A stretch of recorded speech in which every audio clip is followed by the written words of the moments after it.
And starting this moment, from this moment on, this'll be the moment, starting now, of the genesis of McJellycutie. Hey, everybody, this is the DarkMatch for the week of, or whatever week it is. I can't think straight because this is a TNA night. I'm the Revolver Man.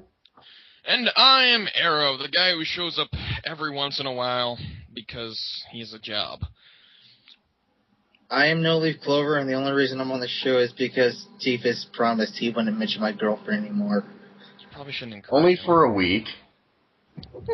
And with that, yes, I am Tifus, and since it is our weekly TNA episode, it is once again time for What is the Ultimate Warrior tweeting?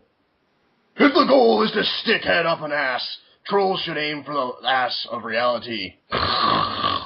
And what is genuine? True tough guy shit hits fan there. Yeah, that one didn't make much sense. He kind of... So, is he saying that trolls should sodomize their targets or something? I think he's saying that they need to believe in what's real, but they're too busy with their heads and their asses that they... All I know is that for a guy who likes to deny that he is gay so much, he sure does talk about ramming things up asses quite a bit. Well, he does have, like, children with the last name Warrior. Dude, his name is Warrior. I know. Yeah, okay. You're fucking crazy. His first name's not Ultimate. Okay, Warrior's crazy, and there's nothing wrong with it, but you are gay. Just deal with But it, there's something wrong with being crazy, Warrior. You gotta remember that. Yeah. Yeah, there is something wrong with being crazy. Yeah, nothing wrong with gay, just crazy. Yeah. Anyway, speaking of crazy, it's TNA time! For the week of July 27. Yay. 28. One of the two, fuck it. The final week of July. This is their go home to August. Man, I'm telling you, I could not watch enough My Little Ponies episodes to get this out of my head last night. And you think the Warrior's gay? Don't you be fucking hating on my ponies, boy. You and I are gonna have words after the show. We had words before the show. But anyway, we start with the only Olympic gold medalist in pro wrestling history making his way to the ring, and he wants Hogan, brother! Yeah, Revolver Man. Wait, what? I didn't think Kurt Angle was calling for Hogan or something, Tifus? Yes. So anyway, he calls for Hulkamania to make his way out, and Hogan actually comes out.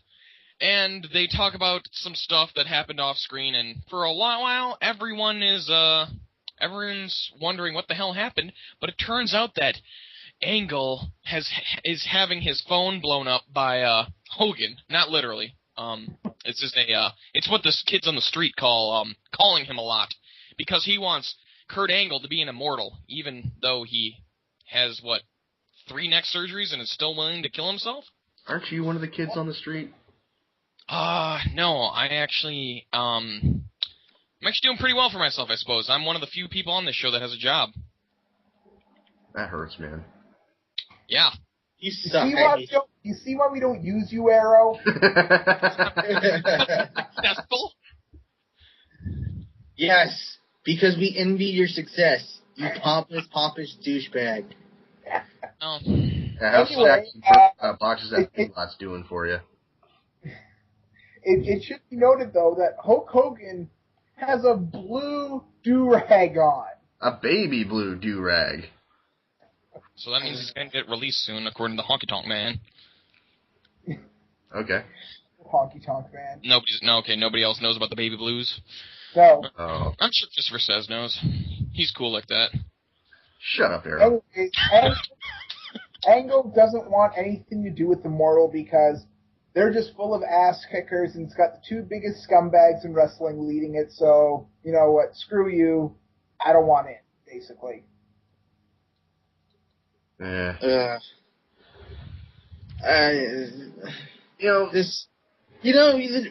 Here's the thing. The gist of this promo isn't even to talk about Kurt Angle being an immortal. The gist of this promo is to plant the seed that fucking Hulk Hogan's going to return to the ring. It also has short-term implications too of Angle trying to use Immortal to soften up Sting for him to win the title. It also go ahead. Okay. No. It also plants the seeds that Hulk Hogan held every territory in the U.S. on his back in 1984. Yeah, Yeah, all the territories that WWF was trying to put out of business, he carried on his back, all the way to the unemployment line. Yeah, I mean, what else? Another problem with this is that they took forever to say all of this. Oh, God, yeah. Dragged out and dragged out. It's the classic case of taking 20 minutes to say what could have been said in 3, and Vince Russo clearly has a lot of ideas going on, but he has no way to get them out. At least when Triple H took half an hour to deliver a promo when it was his big era of being known for that, he would keep the audience engaged. Exactly, there's a way to do it. It was still annoying, but that was part of why you hated him. It was part of his character. Is doing everything right. This promo saw one heel that's trying to be converted Two-Face in Hogan, and then Kurt Angle, the deadbeat dad kind of. Well, no, he's not. I don't know. Right. I don't know what the hell he's doing now. What is he, like, just washed-up athlete that still is, like, the best athlete in the company? Hey, guys, let's give credit where credit is due. He's only not a deadbeat dad in kayfabe. Oh, sorry, Daddy Jeff took over his role. But, Mama Jill is still around, apparently. Got these two guys in the ring. The crowd is just totally unengaged. And this is the Impact Zone crowd, and they're people who actually follow the storyline in there. I mean, they're the people that are paid to follow the storyline because they're plants in the audience. I would love to see the percentage of plants versus actual fans. I would love to see that. Okay, what's the percentage of hot chicks versus everyone else in the audience? We'll have to count that at the next Impact. Oh, boy. Okay, you count everyone in the audience, and I'll just stare at the hot chicks. Well, what if there's one? Yeah. Well, anyway. Yeah, it's not the worst setup for an Angle, short-term and long-term, but the problem is, it's fucking Hogan setting up for another match. Against Sting. With back surgery. And a brace. Where he's going to win the title. He's not going to win the title. I don't know if it's going to be even for the title. Oh, I know exactly what's going to happen. Hogan's going to come out dressed as Batman. Or Harvey Dent. They're going to rip off Max the Batman kid. No, the problem with that is they don't have a suit that another wrestler used that looks like the Batman costume. More on that when we see Sting. Oh, good. Also, wait, is NBC Universal, are they associated with, or who made The Dark Knight? Because I'm thinking maybe they could actually do something. That's Warner Brothers. Warner Brothers owns everything DC as far as film. Right, yeah. Yeah, should have thought about that. And Disney owns Marvel.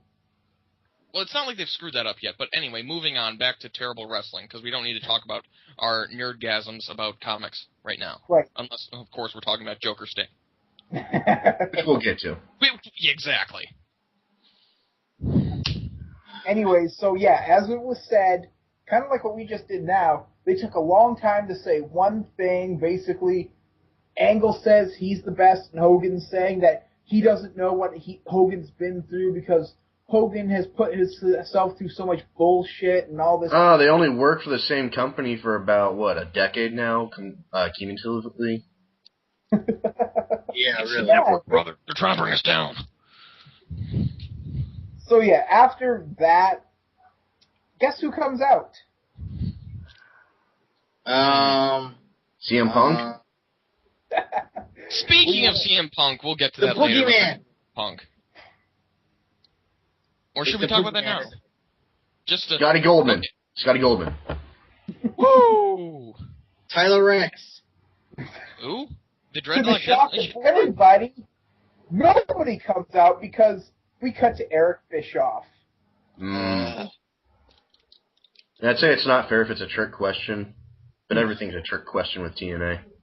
Exactly. He is given an envelope by the network. Just once again, network angle. I mean, this really says that TNA is so bad at negotiating their TV contracts that they signed over their power to the fucking TV networks. I mean, did Fox Sportsnet get to call the shots when they were still doing the Nashville circuit? Good Lord. I'll be back in a minute. Just thinking about this makes me have to shit. Jesus. TNA motherfuckers. Damn. Fucking weak colon. So after we come back from commercial after that marathon, we're seeing it's back to the Bound for Glory series, that wonderful series, and we're seeing the footage from RVD and Scott Steiner because, that was their match of the night last week. RVD versus Scott Steiner.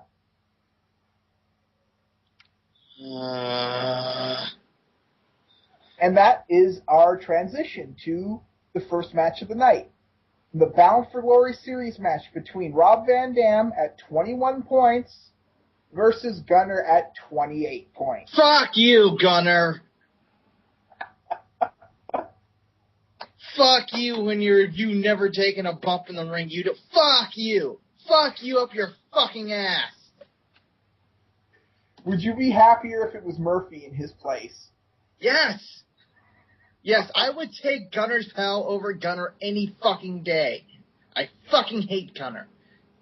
All right, so we have one. Gunner can sit and spin. We have one for Gunner's pal. At any rate, moving right along. So yes. Oh jeez. Wait. Fuck. Anyways, Gunner runs at RVD, hits him into the corner, and punch and chokes him because that's really all Gunner knows how to do. Gunner is just basically pounding him into the corner, and Van Dam returns with forearms, and he goes for a roll-up for a near fall, which, that's really going to work. This match was just so underwhelming. Remember when RVD really? was... TNA match? Underwhelming? You don't say.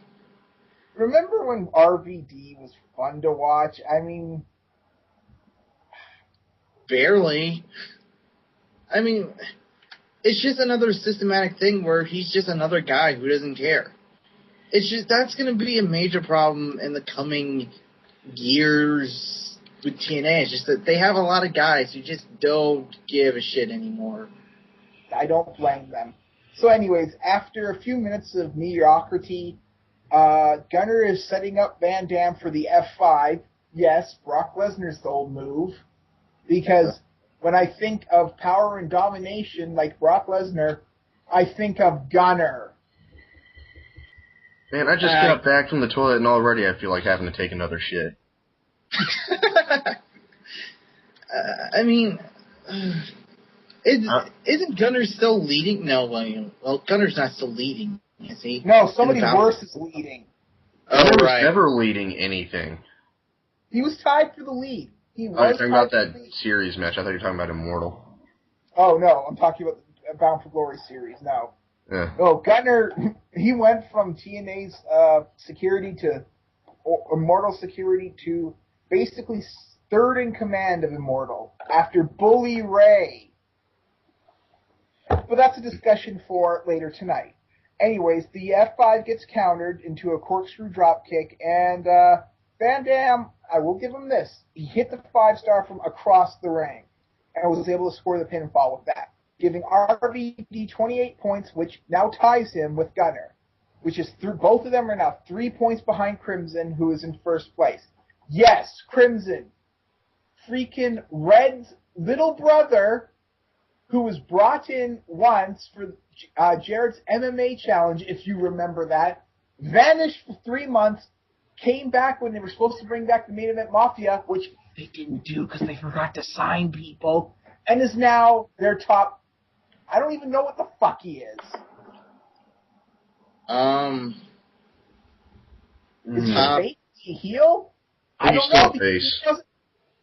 Wait, Gunner's a face? No, Crimson.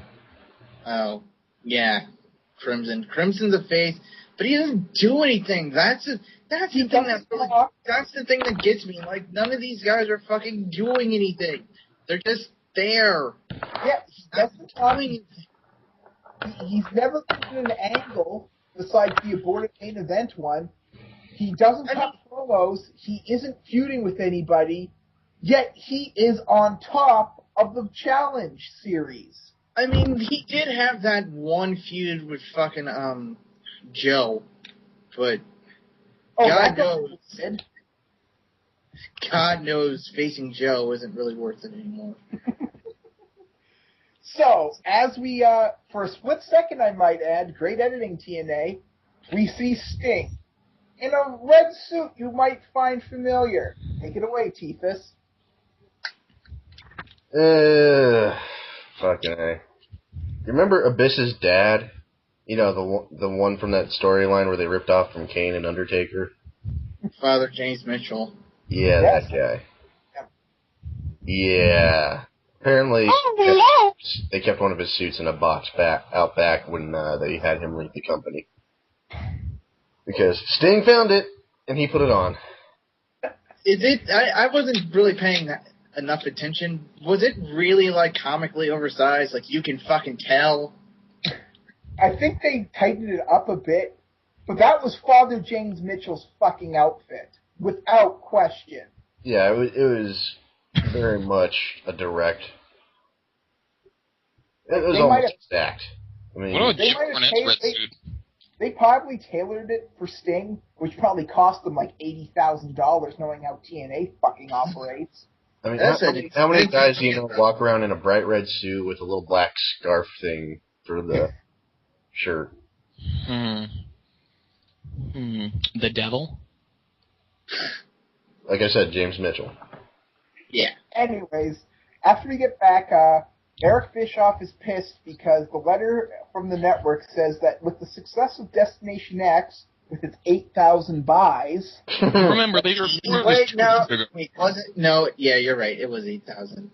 But it was 8,000. No. Hey, you know what? I will give TNA this. I thought their pay-per-views did triple digits. To hear they got 4-digit pay-per-views shocks me. Really? You thought Really? triple digits? I legitimately thought it would only be in the triple digits. Even though Glory is 24,000.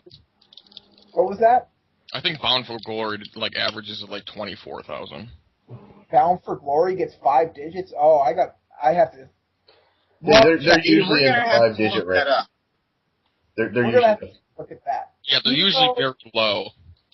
Even though Destination X was a good pay-per-view. Anyways, the network wants them to rebuild and brand the X Division and sign more X Division talent. Bischoff gets a hissy fit at Abyss for not destroying the X Division by holding the title. By beating one person. A very tiny man. A very crazy man who believes in reptilian moon men.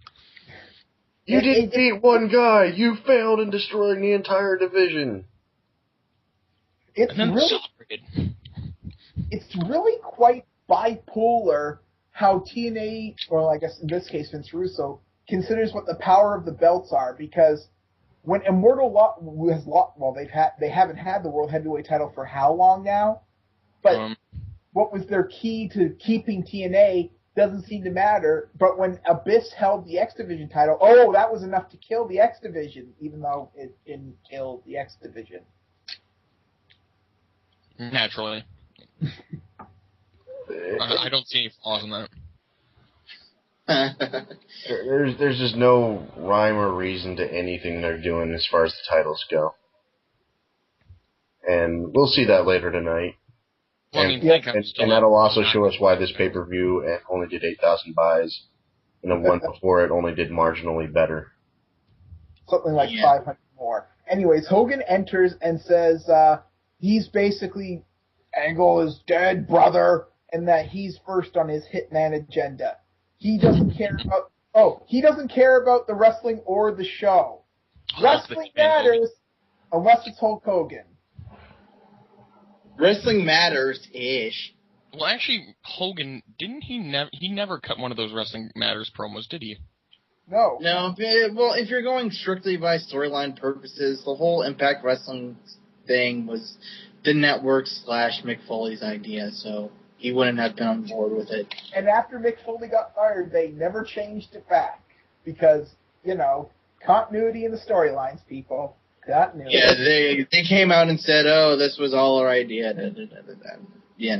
Anyways, he wants somebody to go out and beat up Angle, or, as he puts it, cut his throat. Thanks. Thanks. Anyways, they just released a new Wrestling Matters video featuring RVD. Oh, wait. I was hoping they had another one with Steiner. No. Anyways, after that, Bully Ray volunteers Anderson to do it. And then Bully Ray and Anderson argue for way too long, and then Ray says that if Anderson is afraid, Karen can take care of Kurt. Remember, Bully Ray is in the main event picture. Yes, this is his 4th main event angle he's been in the past 3 months. I guess beating Devon really does skyrocket you to the top. I guess this is what the Pope is hoping for. Devon beat him in that feud. I think Bully Ray beat him every single time. No, and he beat up his children. No, he beat Devon beat him. Yeah, Devon beat him. And then Tommy Dreamer turned on him, but there was never a follow-up match. Oh, yeah, that's right, because then Dreamer quit. Fired. He quit. His contract was up. Oh, he quit. Uh-huh. Even Just Tommy like Dreamer, with him crying in the middle of the TNA ring, knows when to get the fuck out. Pope, Joe. Because Dreamer's never been a heel. Yeah, TNA has this really bad habit of putting people in a fucking terrible plot twist or character change right as their fucking contract comes up. And they wonder why no one wants to re-sign their contract until they're forced to with no other options. Right, they think they did it once, great with the NWO angle with Hogan, something out of nowhere, so now they just have to swerve everyone. Oh, this guy's turning heel now. And you're going to have a show with a bunch of bad guys and no shining light. And they're trying to build Crimson to be their Goldberg, and he's even more green than Goldberg, believe it or not. Well, at least Goldberg. No, he's not as Goldberg. I will give this to Goldberg. He could he's got a personality without having to talk. Crimson ain't doing that. Oh, they're coming. Yeah. Anyway, so Crimson has. Oh, go ahead. Crimson has about as much personality as my big toe. It's like if they took Nathan Jones at the end of his WWE run and put him as a main eventer. And put a lot of stupid tattoos on him. Yeah. And then had him rip off Triple H's Iron Cross and his Dixie-tron. Yeah, Dixie-tron, yes. Anyways, so Anderson says he's not afraid of anybody, and he shakes Hogan's hand, which I guess seals the deal for the match. Anyways, Eric says that there's another part to this letter, and he's going to read it, but then Sting cuts in, and he has the cage with the black sheet on it, and he's got that stupid suit on. Ooh, black sheet. So yeah, Sting is basically dancing around like some insane retard. There's 7 people in there that want to beat the shit out of him, and no one touches him. And Scott Steiner says, he's wearing makeup! Scott Steiner, always with the apt observations. Just like when he was the ring announcer. How am I supposed to know these girls' names? I haven't slept with any of them. Oh, Scott, always a bright spot. But yes, he is surrounded by people who want him dead, and all they can do is stare at him like they're idiots. You're insane! Thank you, Karen, for that wonderful observation. Seriously, she must have yelled that 7 times in the course of 5 minutes. Yes, so we get to hear Karen's lovely voice again and again. So once again, they take another 15 minutes to cover about 3 minutes worth of information. Well, they needed the time to fill without wrestling. Yeah, we can't have wrestling. Well, wrestling matters so much they have to space it out so it stays special. Damn it, Tifa's, now you gave Russo his fucking excuse. He already Jesus had it. Christ, dude, there's periods of 45 seconds to a minute and a half of nothing but people screaming over each other incoherently throughout this segment. It's like one person says... Yeah, it's like watching an episode of our show. One person says one coherent sentence. Oh, man. Starts yelling. Tifa's is going to be mad at me for that one. Yeah, I think he's going to take back his promise about the girlfriend. Yeah. No, I'm just going to go drop another deuce because, you know what? Fuck you guys. I got better things. Did you eat something? I did eat something. What did you eat? too much fried fruit, okay? That's all I got to say. Dried fruit? Oh, I thought you said fried fruit. Yeah, chunks of deep fried banana. I didn't know existed. Anyway, so Sting says that everyone is wondering why he hears, and then he mentions that his suit doesn't match. And that's it. Whoa! Then Sting says he's always had a great relationship with the network, which is kind of true considering he was the first person to ever talk about the network. Yeah. Yeah, and he was also the first network champion, and etc. Then Sting drops this bombshell that he is the new network executive. Vice President Sting in charge of TNA. Impact Wrestling. Well, it's still TNA on their official documents, so fuck it. Right, yeah. I guess. Sting says that he's in charge, even though Immortal doesn't want it. That he says he's heard about that match with Ken Anderson, and that he's going to put it in he's going to have a cage lumberjack match. Just so nobody interferes, because the steel cage wasn't good enough. Basically admitting that the steel cage is effectively worthless. Well, especially if you see the Lethal Lockdown pay-per-view and the door just flies open. They don't even bother to lock it. Speaking of doors flying open, we'll get to that when we get to the match. So yes, we're going to have Anderson versus Angle is now a steel cage lumberjack match. Why doesn't it just be a reverse battle royal? Why don't they just make it a fucking King of the Mountain match? Because I miss those. Yeah. Because then Daddy Jeff would lose his title.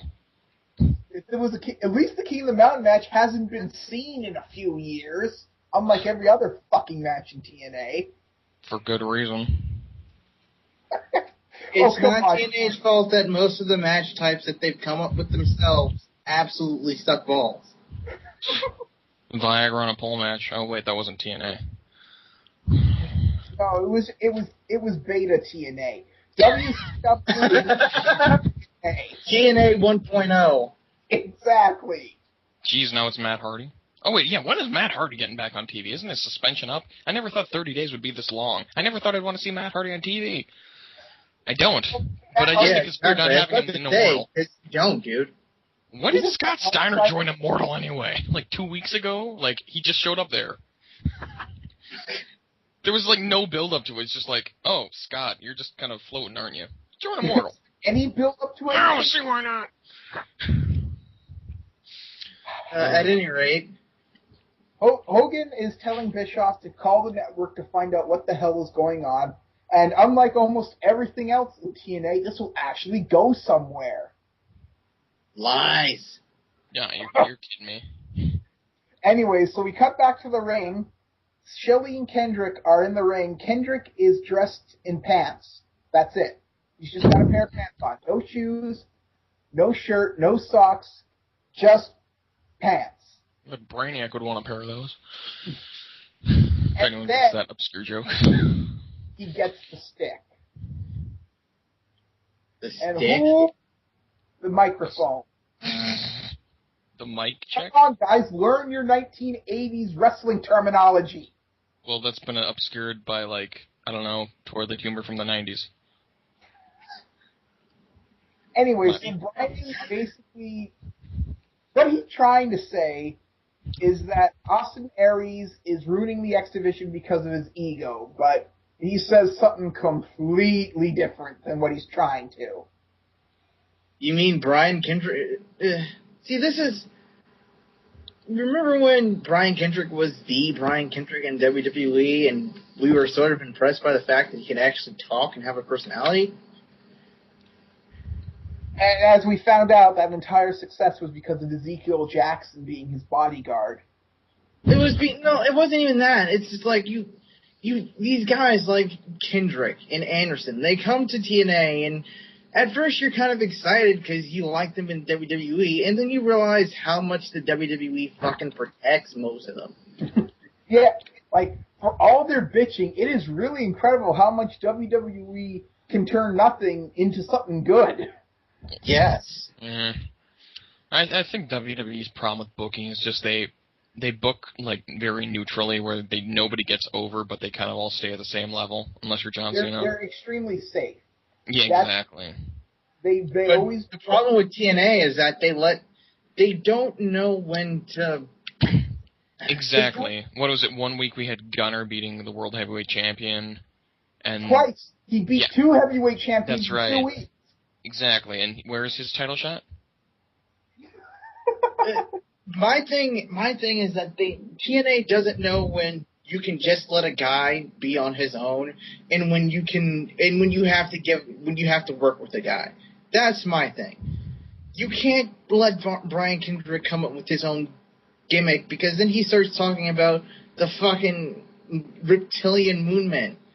No one gives a shit about what the fuck no one knows what it is. It's not funny. It's not interesting. My guess is that David Icke watches this show in the UK, which gets more ratings than Raw. Well, that's because it's on a free TV show. Yes, we know. There's very good reasons why. But that's my reasoning why they let him talk, is because TNA wants David Icke watching their program. Well, maybe they can get like a born-again Christian following, like with Ring of Glory starting up again or something, with Vince Russo booking that too. And then they can have an invasion angle with Ring of Glory, and then they just be like, now this time we're not going to screw up the invasion. We're going to do it the Russo way. You will. Oh, are you back from the bathroom now? Yes, I am. God. I found a piece of pizza. Apparently, we need to invest our profits in adult diapers. Depends. I'm not having that kind of a problem. Yeah, sure. So, I'm just playing beat the clock over here. Jesus. Talking, and then he says that Operation. Lokai, Daniel, Styles, Joe, him, Kendrick, they all work to bring the X Division up, and over time built respect for themselves. Shelley says that Aries has earned that contract, but he doesn't want to work with the X Division. Aries is using raking backs, gouging eyes, and he says he wants Aries to pay by the rules, or he can go, and then Shelley calls him a douchebag. Was that beeped? I do not believe it was. Oh, okay, so that's It wasn't. It should have been. That's some dirty, dirty language. Well, if you're WWE. And then, I actually like this line coming up with Aries. He says that he appreciates how Kendrick dressed for him. Oh, God. Proof that Aries is already pretty much better than the Brian Kendrick is right now, at least. That he can actually be funny when he's trying to be funny, than rather when he's trying to be serious. Is Brian Kendrick trying to be funny? I think he's just in and out of like 3 modes. No, Brian Kendrick was definitely serious during that fucking alien reptile promo. Well, definitely. The thing is, I think he's like has a legit like 3 faces of Foley thing going on with him. Like he's got like the part of him that's what's supposed to be his character, his real actual beliefs that seep into his on-screen promos because he knows that they won't edit them out.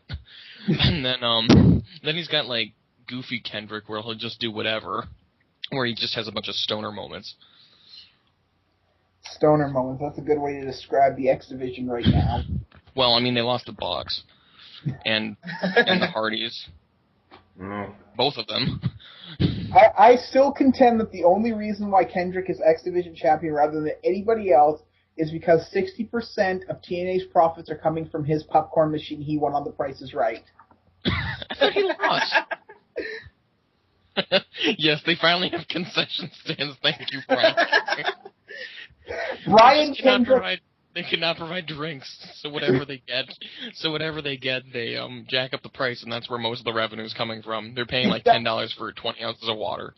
He sent that out to TNA. That's how he's able to afford to fly to the shows.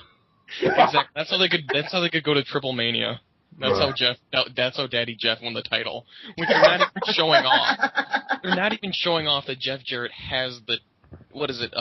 It's AAA, right? It's AAA's World Heavyweight title. I could see it now. Jeff's at Customs, like, calling back at the TNA office, like, yeah, they'll let me take the machine through, but they're trying to say that the popcorn kernels are contraband. You're going to have to use Mexican corn, Jeff. Blue corn work for that? I don't know. I'm from Nashville. I heard it's a big deal out here. He gets the Indian corn.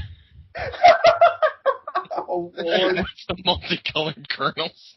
I'll be right back. I'm going to go to the reservation and pick up some more corn. Good. And just so it's clear, we're not trying to be, like, making fun of the minorities or making fun of Jeff. No. Okay, no, this is a serious thing. I work at a grocery store, and one of the Jolly Green Giant products we stock is called Mexicorn. Yeah, it's got, like, Mexican spices in it. No, it's just, it's got, like, just some random peppers, and it's corn. I didn't think you could get away with selling a product called Mexicorn. Oh, yeah. Hey, if WWE could get away with Mexicools... Oh, I don't think they got away with that. Yeah, that's why it was so long-lived. Well, I thought that was because Juventud, they all got caught with drugs, didn't they? All of them. Well, it was bound to fail. Yeah, that thing was actually a relatively long-lived gimmick for being so flagrantly racist. Well, it was we're getting off topic, but it was long-lived, technically-ish. Yeah. It lived a lot longer with just super crazy and psychosis. And the thing is, the whole idea behind it was that they were pretty much mocking people's stereotypes of Mexicans. They still came to the ring and they still came to the ring on tractor fucking mowers. Yeah, that was the point. They were mocking people's stereotypes. No, right. I don't think, dude. Like I said, we're getting off topic, but I'm just gonna say this real quick. I don't think WWE is smart enough to be like, yeah, we were just doing a parody. No, it was kind of racist. Well, no, it's obvious that Vince is pretty much racist. Yeah. I don't think. But at any rate, getting back to this. Let's go back. Aries then comments that they might enjoy playing with themselves, but that really isn't any fun for him.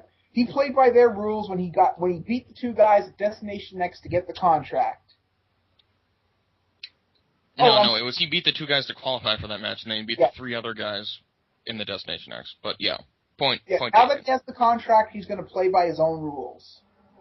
Loose cannon. Once again, I see what they're trying to do, but why do we care? Why is Kendrick ranting about Moon Men and on paper, this is not a bad angle. The problem is and that can be said for most of what they do tonight. It's all in the execution tonight. Yeah, you got Kendrick acting. Well, the thing is, Shelley and Aries aren't really doing that bad. It's just fucking Kendrick's moon speak.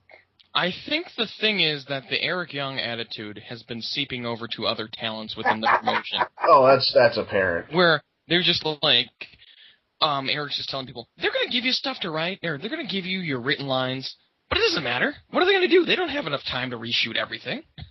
They're not going to fire you. Even if you, guess what, you get fired, you can go somewhere else and make more money.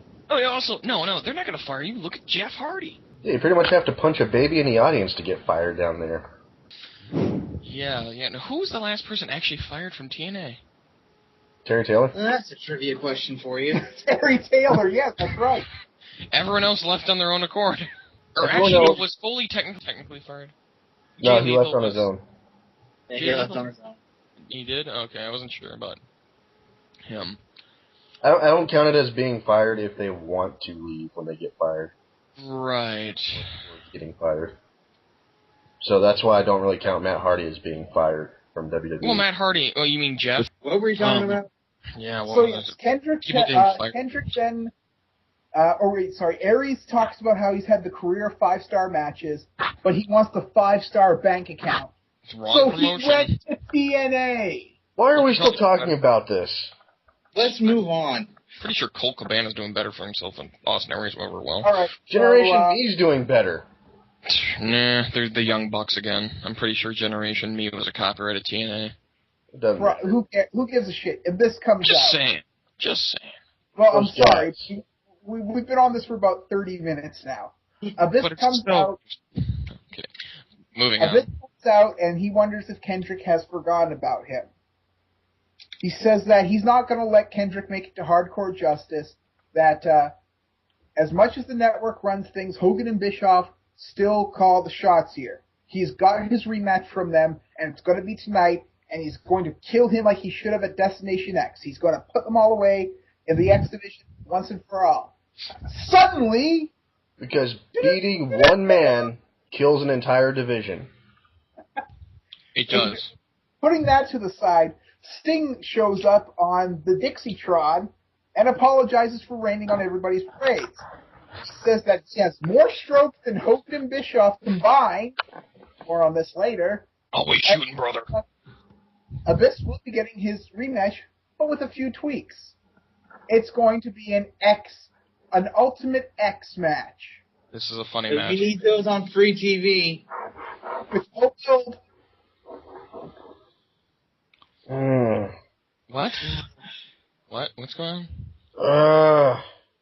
Did I miss The something? week X match, after, free TV. the week after Destination X, they put a Ultimate X match Incentive on. is there to ever watch a TNA? What incentive is there to ever watch a TNA pay-per-view? They Well, wonder there's none why they because only get Vince 8,000 Russo's- eyes. Well, no, the thing is, Vince Russo's booking strategy and TNA's booking strategy is backwards because they lose money on pay-per-views. They just do them out of necessity to try and stay relevant. They book for TV because that's where they get all their money. Regardless of whatever else is airing on Spike TV, their highest-rated show every week, unfortunately, is Impact Wrestling because Because it's the only not show enough that's people on watch anything every else. week. I really think that's more of a comment on how Bad Spike popular TV is. wrestling will always be, because there's always going to be a lot of people who just want to see wrestling. Yeah, I mean, look at SmackDown on Sci-Fi, or Sci-Fi, or whatever the hell you want to call it. It's the one Hello? non-sci-fi show on the Sci-Fi channel, and it's got the highest ratings. Yeah. That's because wrestling fans will follow the wrestling programming. If you want to... Which probably And Which if they explains why want to wrestling- make money off their damn pay-per-views, they need to build towards making their pay-per-views worth buying. You can't just say, oh, here's a pay-per-view. Oh, no one's buying it. Let's just fucking, not even give a shit. No. If you're going to have it, you need to fucking try. Put forth an effort in making the pay-per-view special. Try? Effort? Yes. Surely you just, sir. How dare you use the F word in TNA's presence? The F word? You're implying you're pretty much Effort. implying that they changed their core philosophy. Oh, yeah, okay, I forget. This is the same company whose CEO would rather lose money by keeping the same incompetent jackasses that everyone and their mother is saying is ruining their product and costing them money, instead of hiring people that will fucking turn the shit around and turn a profit. Well, when your Yeah. daddy's rich and owns Panda Energy or whatever the hell it's called, you can pretty much do whatever. I I am think Dixie so Carter is firm- a dumb sorority chick that is resigned to the fact that she sucks at business, and the only reason she's working on TNA is to keep her away from the money-making company. Exactly. Yeah. I am a firm believer that Bob Carter bought her TNA to make sure she will never take over Panda Energy. If you Yeah, you know, remember that's back- probably the truth. Everybody have this company to ruin. if you remember back to lockdown, the week after lockdown, they had a cage set up around their ring for half the fucking show. It's like they do it to piss us off and us specifically. Because we're the only one. Because only wrestling fans would fucking notice. Only smarks would fucking notice. No, I swear to God, everyone else notices. That's why they don't bother buying the damn pay-per-views. I swear to God, people that actually pay for those pay-per-views are people that are doing so out of spite of WWE, which really doesn't hurt WWE at all. Because it's not like it's head-to-head with any of WWE shows. Because I know a couple people who do it just to stream it online. And then there's that. So it's basically dumbass, spiteful individuals that don't realize they're not really doing anything to hurt anyone else. And people that are doing it just to make it available for everyone else to not have to pay for it. So, yeah, that's TNA's business plan, ladies and gentlemen. And who in turn turn a profit on ad revenue on the sites they stream it on. Oh, funny how business... People who are illegally streaming your show are making more fucking money than you. Yeah, you're doing it wrong. You're doing it wrong, goddammit. Doing it very wrong. Anyways, we go to commercial after Sting's magical matchmaking. Hey, that's an alliteration. And yeah, he's half the matchmaker. Yeah, don't ever do alliteration again, Revolver Man. Oh, I'm sorry. Anyways, Matt Morgan mentions, sorry about that he tore his right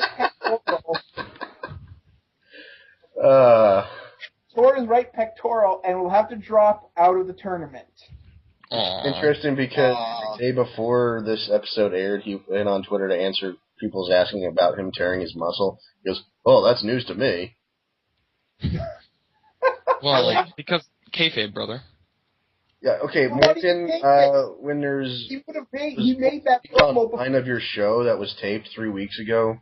Yes, that's what I was just about to say. Go ahead. What are you talking about? Don't try to act like it's just a wrestling rumor, because we know what you're putting on the show. We know the difference between a wrestling rumor, you confirming an injury, and then you just having a kayfabe injury for the purpose of the show. So don't play dumb with us.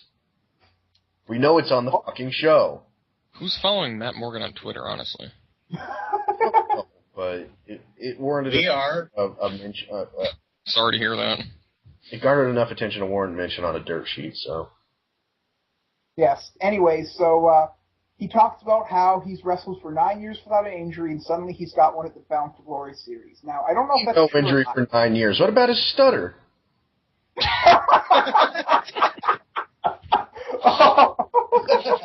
He took lessons from Bubba Ray Dudley. Get it out, son. And that he talks about you don't have to play politics or have the right friends. Because for Morgan, the whole world ended when he heard that he was injured. From his doctor. Because the world title is not just a title; it's his livelihood. It's his oxygen tank. He doesn't want a world title. He needs it. Well, no, you guys see, that's what happens when you are the DNA of TNA. When you're the DNA of TNA and you go out, you just die because you don't have the things that you need to keep you alive. His RNA is self-destructing. Right. Well, that's not very glad we're following the Rousseauian logic. So, next time we see Matt Morgan in a couple of weeks, he's going to literally just be a pile of cancer cells. He's actually going to be in a full body cast. I thought you said it was a muscle tear. No, that's no. If you mix him with the NWA title, he evolves into Harley Race. What is this like? This is like Pokemon now? Sure. What happens? Okay, that's the Matt Morgan is evolving. No, Matt Morgan would never evolve into anything. I was gonna say anything successful. Matt Morgan is the fucking Magikarp of fucking TNA. No, that's not true because Magikarp Pokemon references. Awesome. Okay, yeah. All right, if we're gonna start referencing, let's take it back. I'm gonna start referencing. Taz and Tenay talk about how shocking it is to hear that Matt Morgan is having to pull out of the tournament because people apparently care about Matt Morgan. Well, wasn't he part of the 5-way tie for second? Anything could have happened. He was for a little bit. I think when I don't know how whatever. Anyway, Well, are you playing fantasy TNA online? Which is actually really funny because fantasy, if it's a tape show, wouldn't you just change all of your draft picks? Yes. well, ignoring the fact that with TNA you can basically pick who's always going to win. Crimson, Sting, Angle, Bully Ray. I mean, is there anybody, if you can't get those people, you might as well not play Fantasy TNA. No, if you're going to do a fantasy show for a tape show like they're doing it on their schedule, you have to have your picks a month out. How the fuck do you know? I mean, maybe if they just did, instead of doing so many tapings in a row. Jeez. what are you going to do? Based off their live episodes? Well, no, I'm not. I don't want to talk about the live episodes, please. But I'm just saying, like, maybe you do a taping a week or something like that instead of like 3 in a row. Because I hear this like month laid out storyline, and it's gonna all lead to your next lame pay-per-view that has some weird gimmick. Yeah, not interested. I'm sorry. Even no matter what, it's like reading a terrible script for a movie or something. The problem with that though is it costs too much to have people fly out that often. Yeah, but I mean, what are they honestly doing? What is Mr. Anderson doing when he's not at TNA? Taking independent bookings. Killing things. Who is booking this man? Being an asshole. Oh, you hit the nail on the damn head it, there. no, he's not an asshole because that's his fucking catchphrase. All right, Munch. moving on. Yeah. You get the flashback. That's what I'm going to call these things from now on. Of Kurt Angle earning his title shot at Sting at Hardcore Justice. They're still calling it Hardcore Justice. Well, they couldn't think of another name to call it. I mean, why not just change it back to Hard Justice? Because they're going to hire a bunch of people from WWE, ECW that got released and call it. I don't think they're going to 2.0. do that again. They're pretty slick set on not doing that again. Arrow, that was a joke. Oh, well, sorry, I didn't know. Here's my guess. At Hardcore Justice, they're going to announce the EV 2.0 DVD. Wow, okay, so we make an Immortal DVD before we make an EV 2.0 one? I mean, I think EV 2.0 actually lasted longer than Immortal has so far, so who do you actually think deserves the thing? Considering Immortal was also, like, bogged down with the Jeff Hardy scandal, or, I don't know if you want to call it scandal, but, like, disaster. I mean, they have to put that on the DVD, right? I mean, what else can you talk about? You got, like, 5 matches. I believe our correspondent Backlash talked about how that whole thing was the last chapter of the DVD. We're going to have to get back to them on finding out what they talked about during that. We have correspondents? Of course yeah, we have co-hosts. He's a field reporter. Called host. The fuck is this, The Daily Show? Now it is. Senior correspondent. God damn it, I'm trying to bring some freaking class to this, and you're killing it! Killing it! I got up and excused myself to take a shit twice in this recording. You're talking about class? He has a point. Yeah, Twice? very Seriously? In 1 hour. Yeah. Dude, you should get your prostate checked. Oh, I'm good. It's just a lot of fiber. If you say so. They had a sale on Raisin Bran. Oh my goodness. Anyways. Got 4 boxes sitting over there. It's delicious. This is going to be one of those shows. You want a banana muffin? After we get the flashback of Sting and Kurt, we get to look at the stats for the Bound for Glory series with Crimson at the top and Joe and the Pope at the bottom with 0. Aww.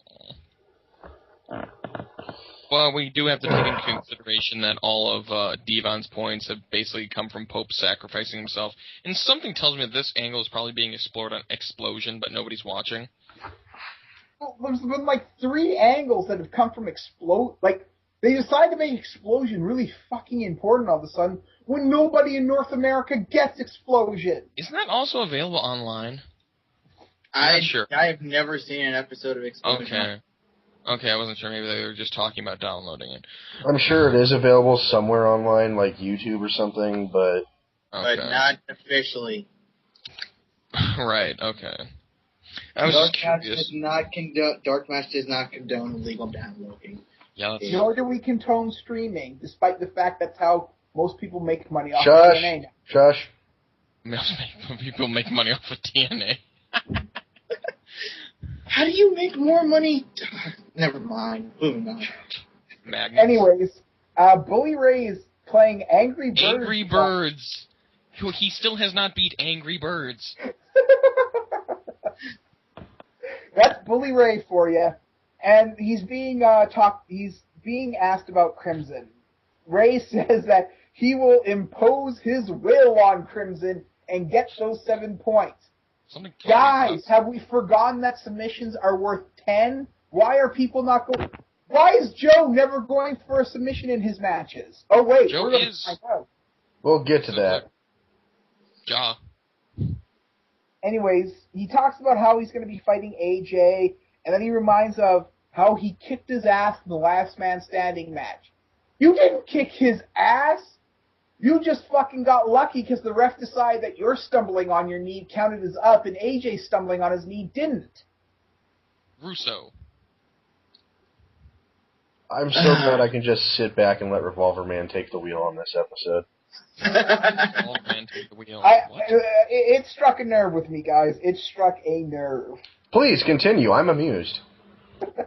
Anyways, match number 2. Second match. Wait, whoa. Going back to that promo.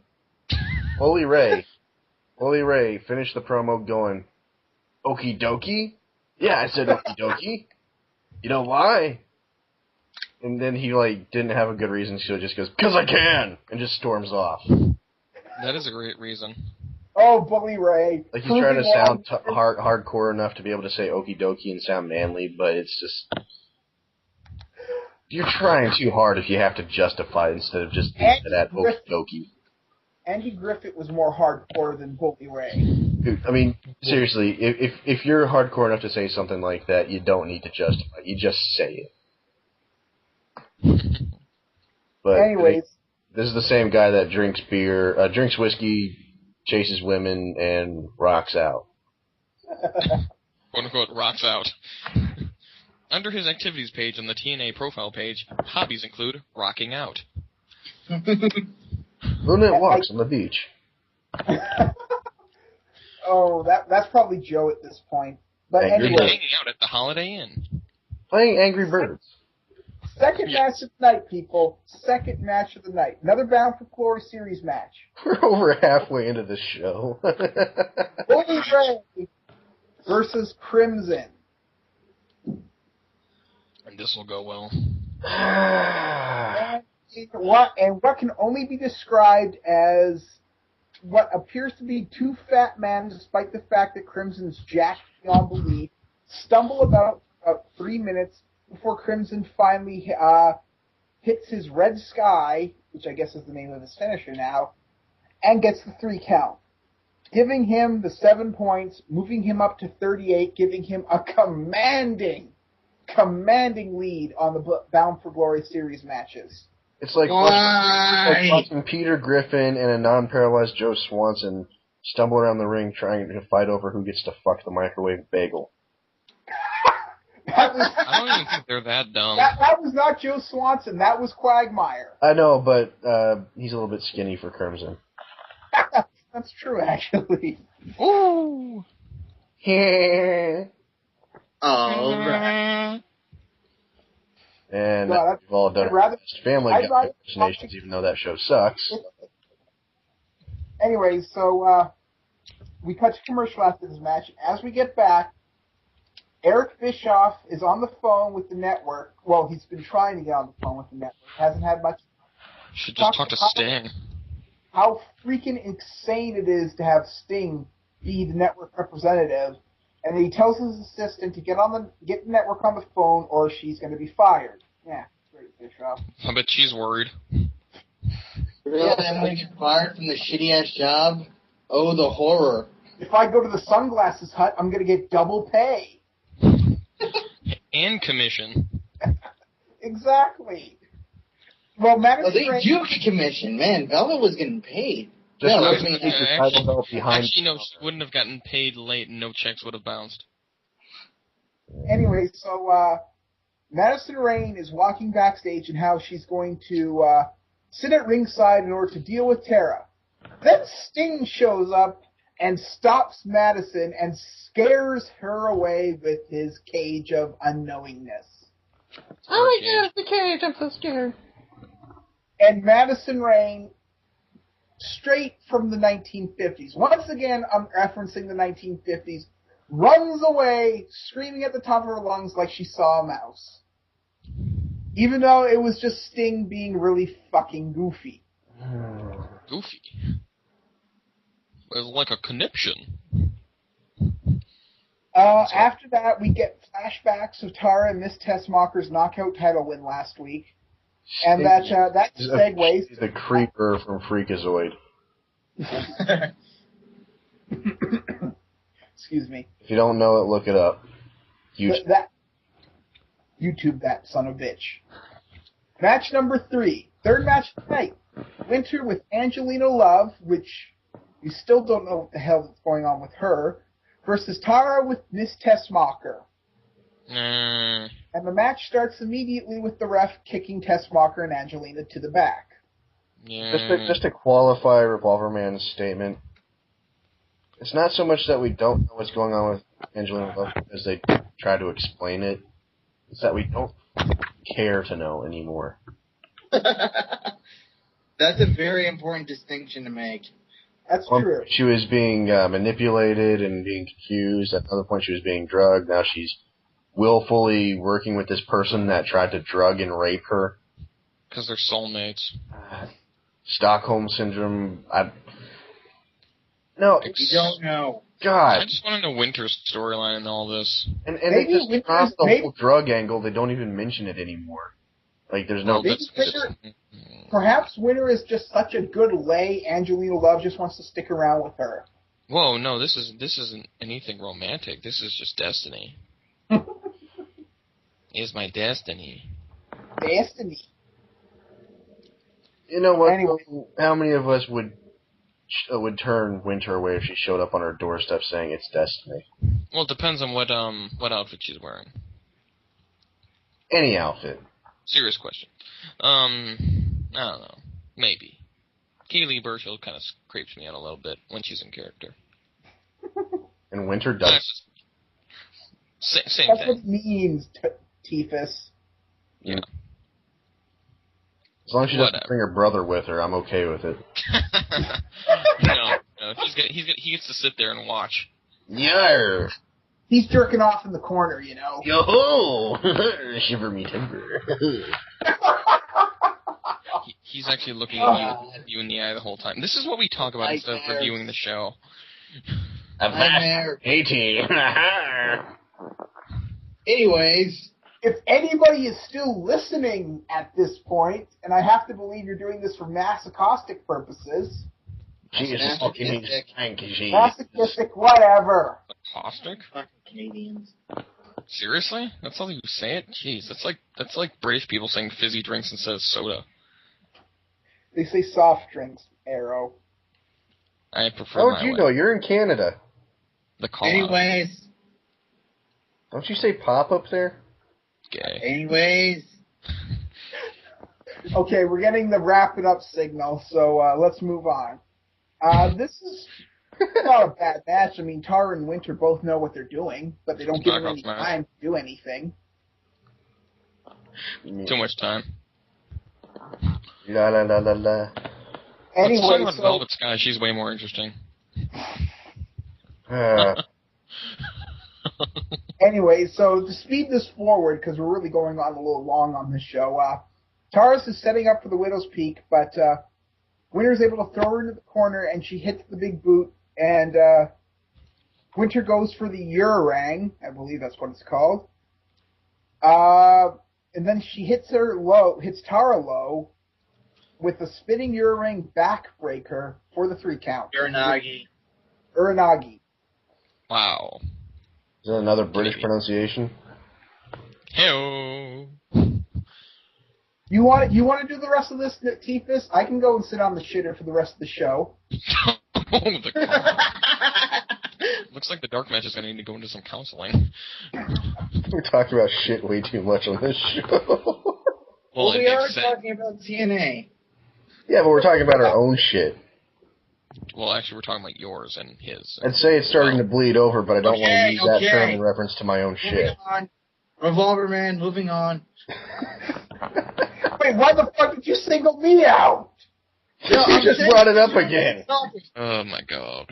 Anyway, so All right, I'll make this point about the whole Knockouts division as a whole. It seems like everyone's paired off with their bestie, and then every 3 months the Mad Hatter from Creative walks in, Vince Russo, and yells, "Change places!" And everyone just gets up and runs around and grabs a new bestie for the next 3 months. That is one of the most apt observations I've ever seen, T-Fus. That actually sounds about right. It really does. Anyway, so after the match, The next pairing is going to be Jacqueline and Tess Moffat. Madison? Oh, there we go. Ebony and Ivory. No, they're going to call You them... can't sing that song. You're not half white. Oh my god. They're going to be called Bacardi and Cola. They get the job done. Anyway, Yeah, I so remember after those commercials. that, we get the flashback of Brian Kendrick taking out Abyss with thanks to the entire X Division, which really questions how Abyss is going to do when he's got like 8 people gunning for him to become the X Division champion. And after we come back from commercial, match number 4, Abyss versus Brian Kendrick in an Ultimate X match for the X Division title. Good finish.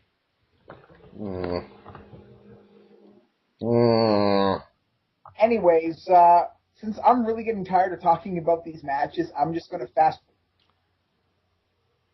fast forward through this, and unless somebody else wants to do it for me. I'll do it. And once again, leaving off from the match that was pay-per-view quality and should have been on the last pay-per-view they had just 6 days ago. Yep. With a finish that would have been awesome to see on a pay-per-view that we got for free on TV, which makes no fucking business sense whatsoever, regardless of what your goddamn excuse is. We got Velvet Sky walking in the back with Tracy Brooks. And, well, wait, let's Brian Kendrick won that match. Let's say at least that. Who fucking cares? Hey, if anybody's listening, they obviously care. Yeah, Brian Kendrick won the goddamn match. He jumped up on Abyss's shoulders and grabbed the thing. Well, Whoa. That's not exactly how it happened. First, we had to go through all the junk where we learn Abyss is afraid of heights, and then Abyss, instead of trying to climb up and get the X, he tries to tear the structure down, and that didn't work. And then he basically beats up Kendrick, and then he goes to the choke slam, and then Kendrick gets up and gets the X and gets to the ground. That was the finish. He leaps onto Abyss's shoulders and grabs the X thing, which pretty creative finish. Our X Division champion won basically because he was getting his ass kicked. Okay, how about this? The only problem with this is, what is Abyss's incentive to continue? 1, afraid of heights. He's obviously not going to face that fear, go up there and get the X. 2, he can't bring the X down to him. He cannot possibly win the match. What is his incentive to even stay there? Cripple Brian Kendrick and wait for someone to bring him a ladder. Why couldn't he get his own ladder? That's a good question. There you go, that works too. It's the rules of an X Division match to use a ladder. Robbie E grabbed a ladder in that X Division match a few months back. Oh yeah, he did, didn't he? Yes. That is it's only illegal if they remind you that it's illegal. Exactly. Sounds about right to me. And we have to say something else, as Backlash pointed out. At least they didn't fuck up the spot like they did with Jeff Hardy versus Ken Anderson in that ladder match at freaking Sacrifice. That's true. Yeah. Ew. If we go at least, if we talk about how at least they didn't do something all the time, we're going to be here for even more time. Well, anyway, let's get back to the show. Yeah. Okay, winner Brian Kendrick. We're on the topic of the show. What are you talking about? Anyway, Now to my girl, Velvet Sky. Oh my God. Is walking in the back with Tracy Brooks. Velvet wants to know why Tracy wants ODB and Jackie back, but Tracy tells Velvet to trust her. Always a great reason. Yeah. Well, I mean, this is the show that on a pay-per-view we watched Tommy Dreamer and Rob Van Dam have a match, and where Tommy Dreamer broke his wrist. But since Tommy won the match, RVD knew he could trust Tommy. Whenever Russo is writing and someone says "trust me," you know there's not going to be any hijinks ensuing. Mm-hmm. Anyway, we are back, and Eric Young is on his continuing quest to find a television star to wrestle for the TV title. Yeah, so he is talking with David Hasselhoff's agent, and he's trying to get his brand name out. What the fuck are you goddamn doing, Eric Young? Genius. Whatever the fuck he wants. Yeah, apparently. Might as well have Viva La Bam in TNA. No, we don't talk about that. I hate that stuff.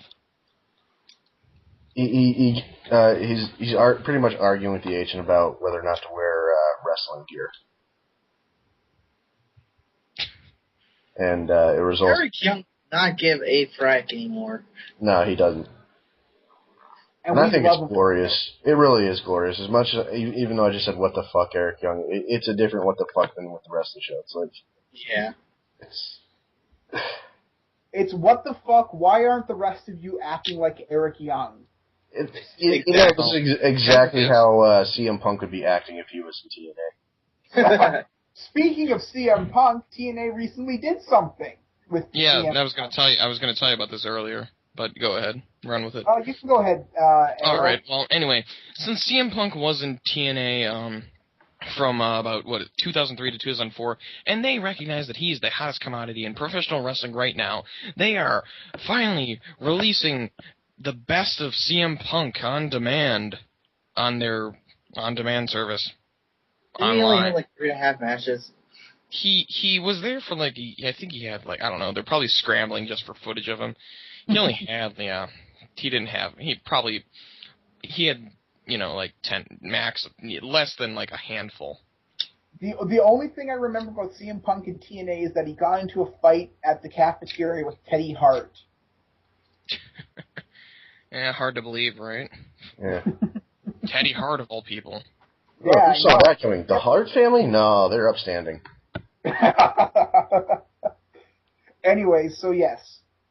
TNA is now trying to sell everything they possibly can with CM Punk involved. And as it's been said before, especially on the Spoonie forums, that at least it's not some kind of Russo half-baked rip-off script that they're trying to push. Yeah, they're going to go all Chikara and bring out CP Monk. Funny. Oh, fuck, that'd get me to buy a pay-per-view. Yeah, I'd totally pay for that pay-per-view. I'd buy that fucking pay-per-view in a heartbeat. I'm not gonna lie.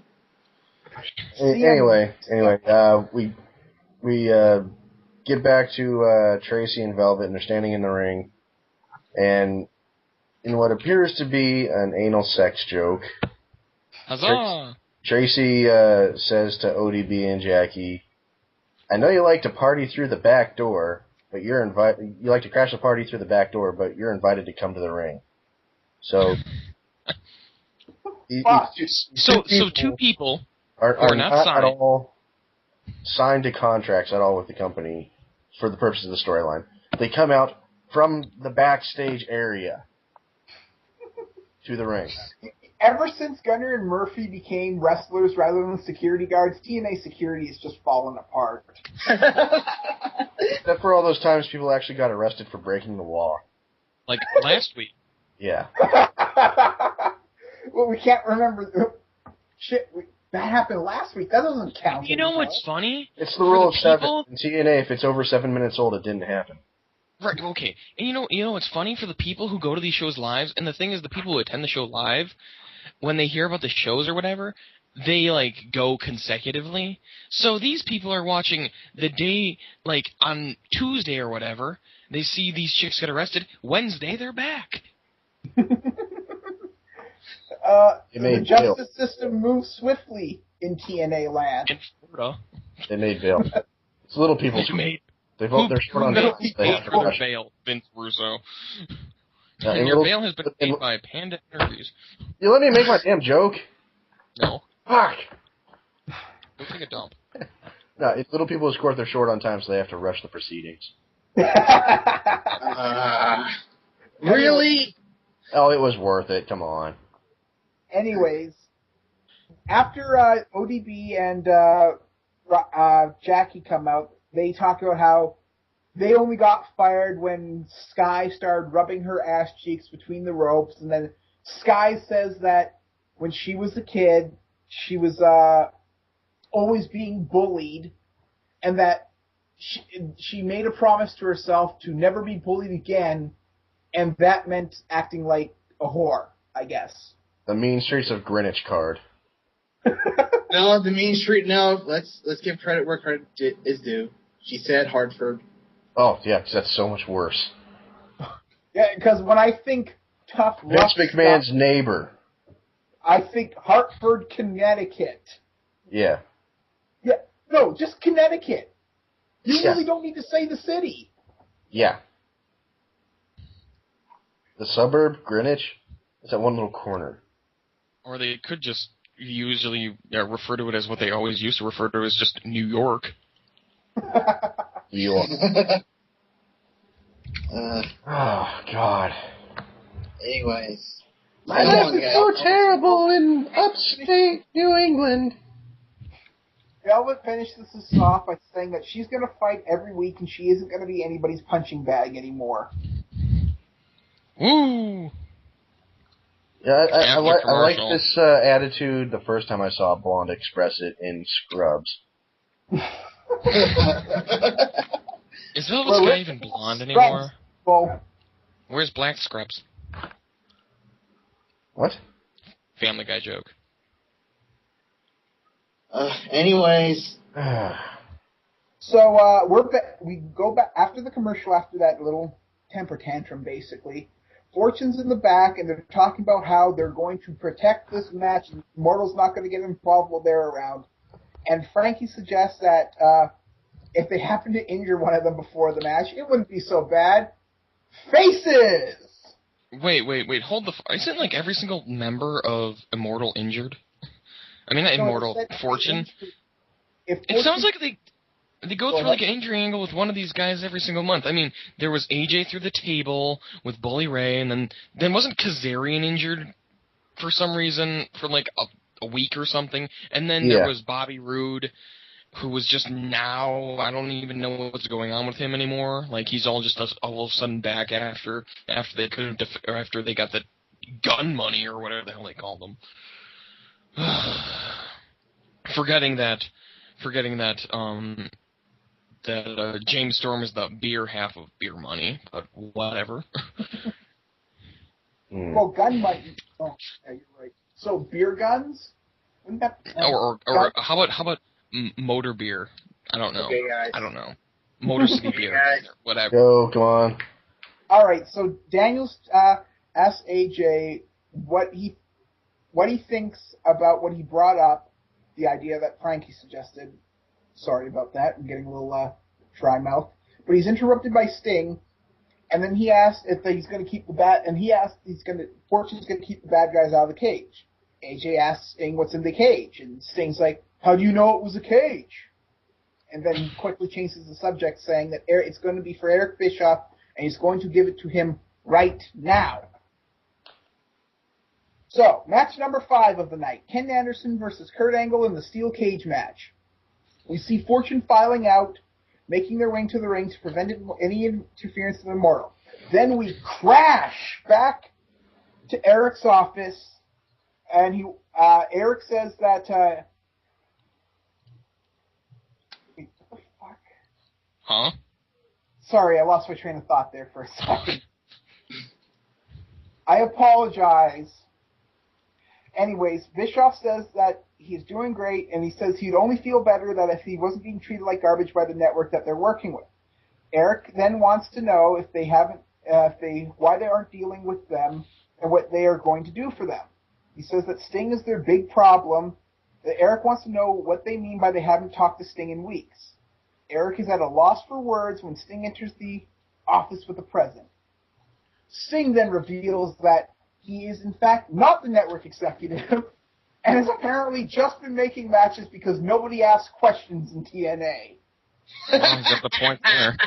What kind of a jackass has someone you hate walk in and just verbally declare themselves in charge, and you just accept it without any writing or, any word from anyone else that would actually be able to confirm this?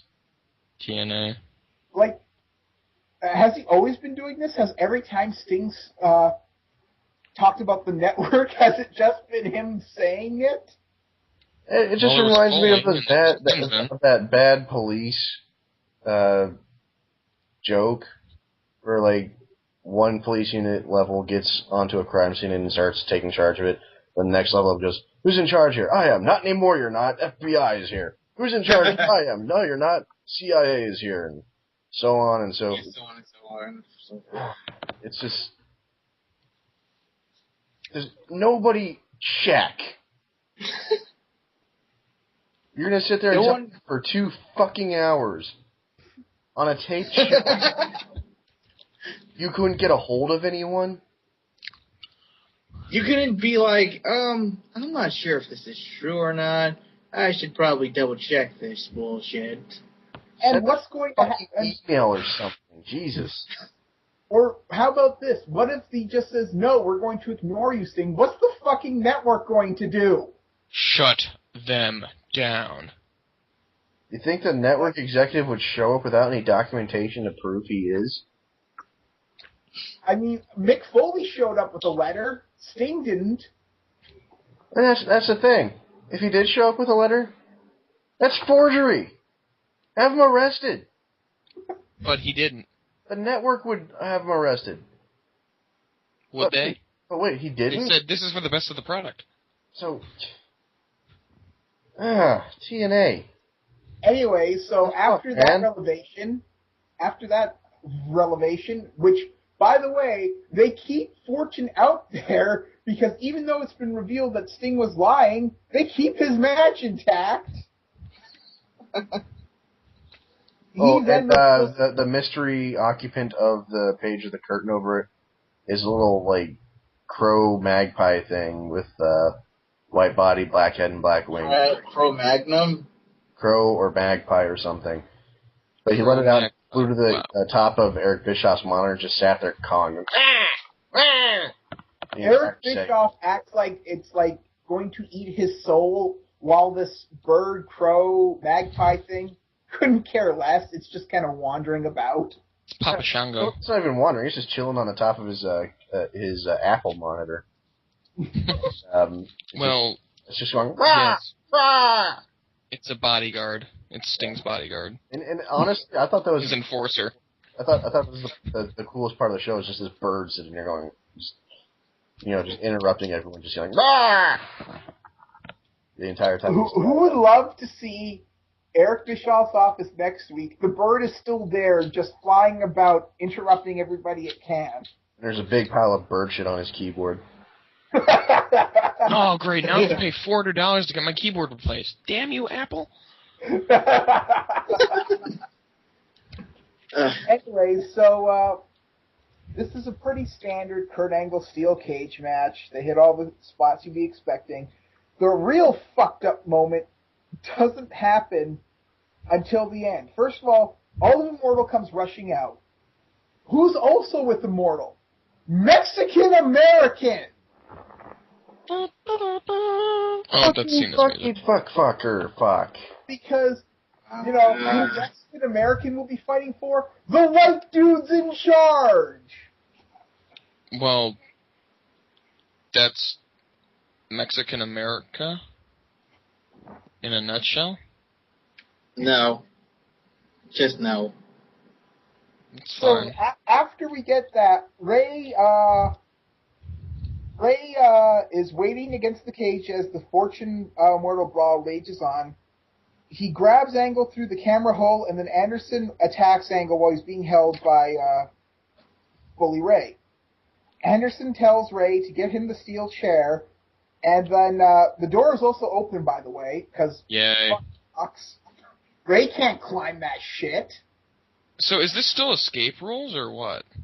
Who fucking knows? I mean, what are the lumberjacks for? Usually to keep the people in, as opposed to keep others out. But obviously in TNA. TNA doesn't fucking know. Anyways. Reverse lumberjacks. Completely Yes. irrelevant because there's Yes. a brawl going on and shit's happening. So, And the lumberjacks are pointless. Bully Ray grabs the chair for Anderson, and then he hands it to Anderson, but he won't let go of the chair. So for about 2 minutes, freaking Anderson is trying to get the chair from Ray, Bully Ray. Bully Yeah. Ray is making basically 2 minutes on an edited, taped show. Bully Ray's making basically pig noises at him, as far as I can tell. Then Angle gets up, Angle slams him, gets the 3, and wins the match.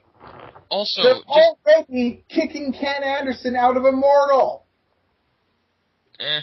Ugh. Well, also, So we're just back think to where we about were this. 3 weeks ago? I don't know. What the fuck? Okay, just think about this. Sting, before the match, reveals that he's just been making stuff up. Why even go through with this match then?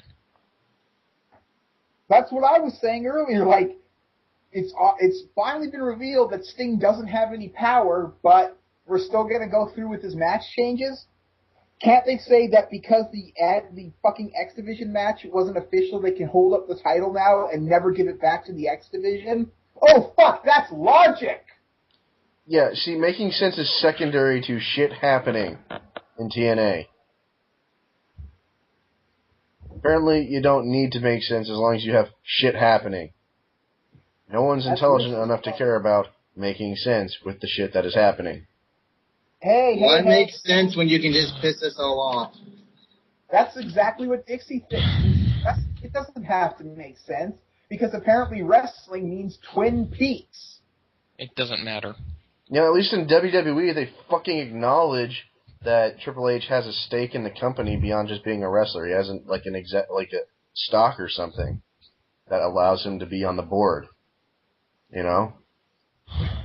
Yeah, but then we'll save this for the Yeah, SmackDown save show. that for the next episode. But This has been the Dark Match for TNA for this week in July. we gotta. I'm the fan. No, don't you get ahead of yourself there. Gotta play what gets more screen time than Jay Lethal. You really want to keep this going? Yes! It is the only believes in this iconic bit. but otherwise It's terrible. the only fucking bit we have. It's one of 2 bits we have. Don't we have 3 if we count? Don't we have 4? Shut up. That's not the point. No, you guys are mistaking the shape of my haircut. What gets more screen time? What gets more screen time than Jay Lethal? I'm going to reverse this and say, what gets less screen time than Jay Lethal was Ken Anderson's time in Immortal. Wow. What gets more screen time than Jay Lethal?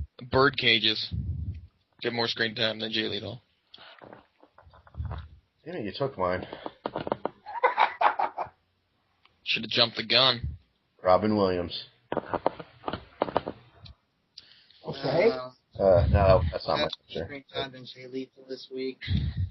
We got more screen time than Jay Lethal. If you say it 3 times fast, Beetlejuice appears. Blue Headbands got more screen time than Jay Lethal. Hey, Grace, so now we're waiting on me. Shit. ODB. People without a contract got more screen time. No. See, that's too easy. It's too easy. Gotta go for something a little bit more derivative than that. Come on, mine was the most obvious one. Exactly. And yet you wanted to use it. No, I said it was too easy. Shut up, Errol. You're breaking my concentration. Anyway, It's being recorded. Okay. Anti-establishment stables working for the establishment get more screen time than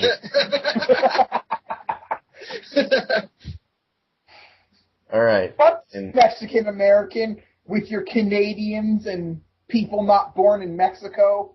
And facial paralysis. Delusional Moonmen champions defending their titles in gimmick matches for the pay-per-view that just passed last Sunday. Get more Lots of things got more screen time than Jay Lethal, not least of this show. This has been the DarkMatch. I'm the Revolver Man. I'm Arrow, and I don't want to be alive anymore. That was dark. Yeah. This show just drained me of all life. Hey man, have some Raisin Bran, you'll feel better. I'm no leaf Clover, and I'm kind of sick of shit jokes. But JBL is poopy. You knew it was so is coming. John Cena. Ladies and gentlemen. Wait, Tifa didn't say bye. Yeah, I'm Tifus. That's it for me and my shit jokes. Good night, and good luck. You should have the thing about the shit right. It's Friday. Gotta get done on Friday.